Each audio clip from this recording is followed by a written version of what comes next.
Here is the core routine and strengthening routine that helped me take my 5K from an 18:20 my junior year to a 16:30 my senior year. I'm sorry I look a little bit dirty right now. I just came in from doing some yard work, but today is just a simple body weight, core, and strength routine that you can do as a runner to help improve your times. So let's get into it. Now the point of this workout is just to be something quick and easy you can do after practice. So to start, you're just gonna wanna get like a normal mat, or you can even do this on your carpet, on your floor, basically anywhere. It's super easy. Also, I usually watch a video while I do this. It's just something fun to do. So first, you're gonna wanna do 25 push-ups or however many you can do until failure. Now this workout is gonna be a circuit. So we're gonna do push-ups and then mix in a core exercise after each set of the push-ups. Quality over quantity here, guys. Make sure to be prioritizing good form when you're doing these. Then you're gonna wanna do 30 sit-ups. For core, like sit-ups, it's important you try to feel the stretch in your abs because that's what's actually gonna grow the muscle. If you need to take it slow, don't rush these, and try to keep your hands behind your head if you can.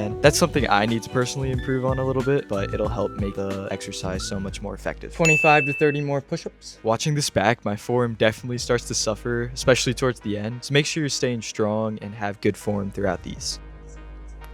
And then you're gonna wanna do 60 crunches. The key to these is to kind of arch your back as you're doing them and really feel that stretch in your abs. It's hard to tell on video, but I'm taking these pretty slow and you're gonna wanna feel that burn throughout the entire thing.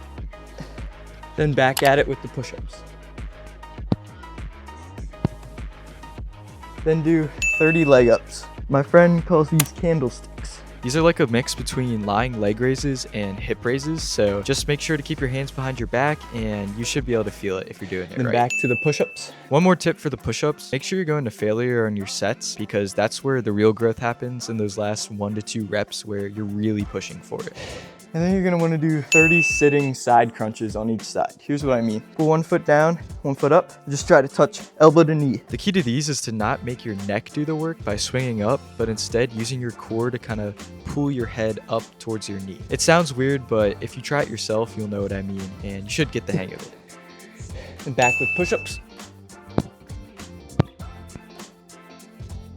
Now, for the best part, 6 inches to failure. Oh boy. Try to keep your hands behind your head. Now, I'm not gonna sugarcoat it. This is gonna be pretty painful, and this is the part that I always dread. But I'm the firm believer that if you can push through the pain after a practice, it's gonna be so much easier during a race. So really, this is just helping with your mental and becoming a stronger runner in that regard. Like I said, try to keep your hands behind your head or even out behind your back if you can. I know it's gonna be hard if you don't have them under your hips, but it makes it a lot harder. If you really need to, you can put them under your hips though.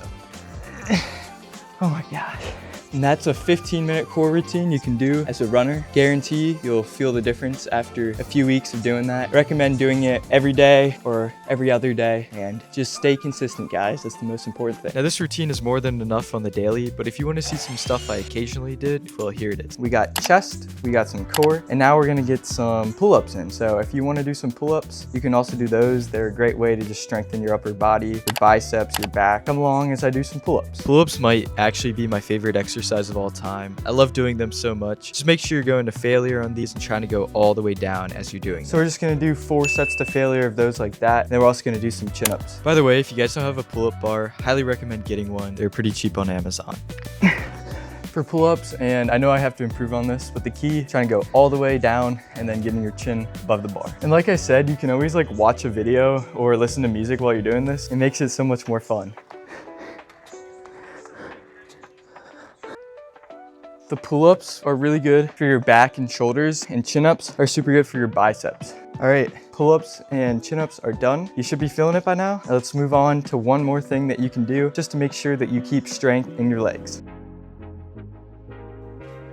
Now, one more thing you can do as a runner to make sure your legs stay strong are these single leg sit to stands. Go on each leg and stand up and sit down 10 times on each side and do about 3 sets on each.